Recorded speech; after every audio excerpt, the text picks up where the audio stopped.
So there's kind of a debate that goes on among Packers fans and fans in general about Jaire Alexander and how good exactly is he. My stance on it is I think he's very good. I think he's a really good corner, definitely a true number one corner in my opinion.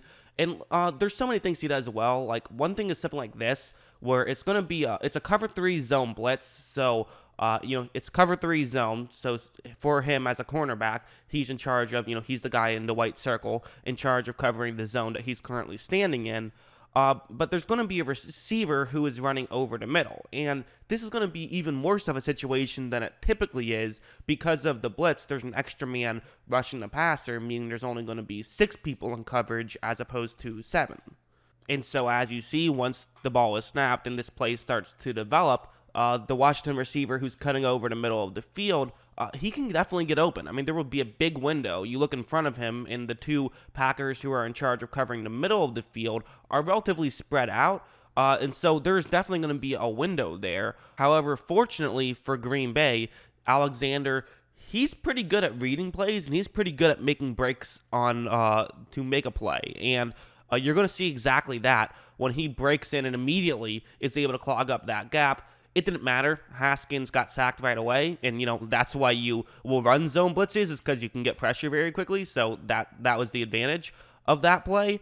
But I think that really just goes to show how Alexander can read plays very quickly, and the fact that he's quick and he accelerates quickly, has good footwork. He can break in and cover up the player he's trying to cover up. It's just a really good combination. It also really works when he's going up against screen passes. I mean, the reality is it's hard to run a screen against Alexander, and this is an example of that, where it is going to be a screen pass. Alexander is the guy in the black circle on this play, and so, the play is obvious, is that you hit your number one receiver, the one closest to the sideline, and then you're going to have another receiver and a tight end sort of both run out to the top of the screen to try and block the 2 corners in that area. You then have the receiver who gets the ball, try to run, pick up as many yards as possible. It's a relatively simple play, but Alexander spots what's going on very quickly, and watch him and watch how he breaks in so quickly. There's just no way you can make a block on him, and he's able to make a tackle for a loss on that play. Just a really good play from Alexander, and he's done that a few times. I mean, I remember there was a play 2 years ago when he ran into Adam Thielen, who ran into Stephon Diggs and blew up the play that way. He's someone who can blow up a play very quickly, and it's because of his reads and his ability to break in, his quick acceleration. It's that combination that can be just lethal at times. I also want to start talking about his footwork, because I think his footwork is another thing that is very good. I think that the fact that he, I'll just show an example. On this play, he's going up against a Washington player right there on the bottom of the screen. And right when this play starts, you're going to notice that he runs down towards the sideline a little bit, takes a couple steps in that direction, and it appears as though he's running deep. I mean, it's very logical to assume that this is going to be some sort of a go route, so Alexander has to make sure that he, shifts to his highest gear or is it lowest gear? I think highest, right? I don't know anything about cars. Shift to the gear that makes you go the fastest and go quickly, so that way you can keep up with a Washington player. That seems like something that he should do, but the problem is that this Washington player is not running a go route. He's going to just cut back real quick, and they're going to see if they can get the completion that way. That's the way this play is designed to work. But Alexander does something that you love to see a corner do, but it's also very difficult to pull off as a corner, where he does turn his back because he has to keep pace with the player he's going up against, but he's using that player as his eyes. He's going to notice that when that player cuts or when that player stops, that he should then stop as well and look back and try and find the ball. That's what he does. And watch how, he's able to stop on a dime, and he's able to reach in, and there was no way that was going to be a completion, because he's just so good at using the player he's going up against as his eyes, and that footwork. The footwork is really what comes down to as well. He has fantastic footwork, and he can stop on a dime like that, which is not easy to do. The old expression is that a cornerback is just a wide receiver who can't catch. If you have a guy who has the same skill set as a wide receiver, but they can't catch, you make him a corner. Well, that's not necessarily the case with Alexander. I mean, maybe he can't catch as well, but the main reason I'm bringing it up is because, a little thing like that, the footwork, that's something that you don't necessarily need as a receiver, but you do really need as a corner to be able to stop on a dime like that without knowing that that's coming, and he can do it. Of course, receivers have to stop on a dime as well, but they know it's coming, which makes it easier. Another thing he can do is he can take away those go routes. He certainly can. On this play, a receiver is going to be running a go route that he's going up against. It's relatively simple. And right after the ball is snapped, you notice that he's turned his back.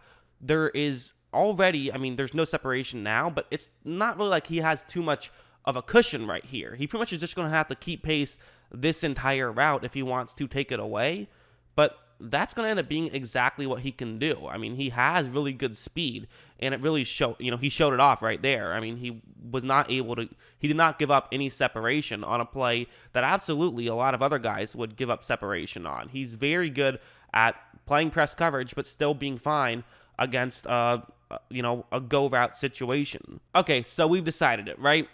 Alexander is perfect. He does no wrong. He is the best player ever. Okay, obviously not exactly. He has some flaws. Most specifically, how I talked about how he'll break in on when he sees someone about to cut and makes a very good play? Well, there is a downside with that. And the downside is it makes him very susceptible to being able to get beat on double moves. Very much so. So like on this play, this was in the playoff game against Seattle, and DK Metcalf is going up against him, and he's running a sluggo right here. It's a slant and go. And so, it's a double move. He's going to basically fool Alexander into thinking that he's running a slant, which is going to get Alexander to run towards the middle of the field, but then he runs deep. And this is how you beat Alexander, because watch, right when the ball is snapped, Alexander, he notices that it starts to be a slant. He's cutting in. He does not want to allow Metcalf to, get an easy catch, which makes some sense. But the problem is that this is obviously not what Metcalf is running. He's going to then cut, and Alexander just grabs him and throws him to the ground, which, honestly, he probably had to do, because that would have maybe been a touchdown had he not done that. Probably not. There was a safety back there, but, it would have been an easy completion had that not happened. And so he just said, you know what, I'll take the 5-yard penalty, and it ended up being a big completion anyways, so it's all a moot point. But, that's kind of the thing, is he can get beat in that way. Like this play's another example where it's now going to be Amari Cooper. So again, these are good receivers he's going up against. I'm not saying they're not, but Amari Cooper, it's a very similar route. And once again, you see Alexander, he breaks further into the middle of the field because he feels like, it makes sense. More often than not, this kind of thing works. But when there is a double move, it can really backfire. And you notice that when Cooper does cut up to the top of the screen, he just gets wide open, and he's able to make the grab. Alexander isn't able to do anything about it. The safety can't either, and he gets a touchdown. Again, this is probably, I would say, the one flaw in Alexander's game is double moves. He gets fooled on double moves pretty consistently, which makes some sense when you think about his skill set. And what makes him so good is that he breaks in on these plays so quickly, but sometimes that can backfire. If you look at his passer rating as a whole for a corner is pretty good. It's 92.4 against, which is definitely pretty good. That's a little bit below league average. And when you consider the fact that he's going up against a lot of number one guys, that's really good. But you also look at their numbers, and there have been a couple of ones that stand out. The game against Seattle, his passer rating against was 146.5. He also had a passer rating of over 140 against Oakland, another one of just under 120 against the Chargers. So, and a few more that he's not necessarily the best. And I think that's kind of the thing about him is that, if you have the right game plan going in, you can beat him. And so I think if he really wants to be that next level, he has to find a way to not get beat on double moves, because that's the one way you can beat him, but you can beat him on it relatively consistently right now. That was Seattle's game plan against him, was double move, double move, double move, and it works. And then, maybe he'll lay off, but then you can actually get a completion on the first move. So, there is a negative to his game. That being said, it's a lot easier to fix one negative than it is to, get faster or, fix a ton of negatives. He has one flaw in his game, and if he fixes that, he can easily put himself in the conversation of best cornerback in the league, in my opinion, but he has to fix it to do that. That's just what I think. What do you guys think? Let me know in the comments below. Always love hearing from you, and of course, as always, thanks for watching.